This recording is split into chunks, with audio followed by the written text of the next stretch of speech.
Welcome to Quinn's RC. While I am waiting for the bubbles to make their way out of that diff, I'm working on a video right now. It's taking me like 3 days to do a diff fluid change and make a video. I screwed it all up, put it together wrong, and had to redo it. So while I'm waiting for that to happen, I'm going to do a little quick unboxing here. I got a few things for the Limitless. I already have this diff cover for the center diff. It is from Hot Racing. You can probably see the product number there. I'm still not quite certain where things are going to show up when I'm wearing this camera on my head.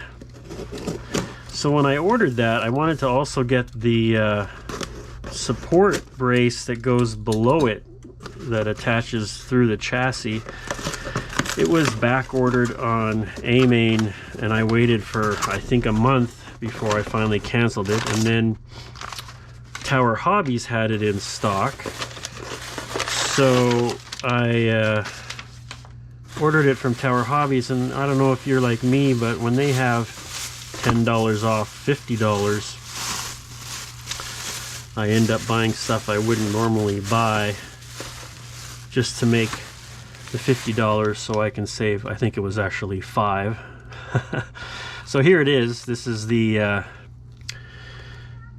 part that goes below the diff, and then this plate goes on top. I think because I'm putting a center diff in, I just increased the diff fluid to 200K. I'm going to start there and see what happens. I think it's good to have that well supported. And then to make the coupon, I got these, which I'm a sucker for aluminum. So these are the front and rear chassis braces for the Limitless. So these look really cool. I like that. So I'll install those in a later video. Thanks for joining me.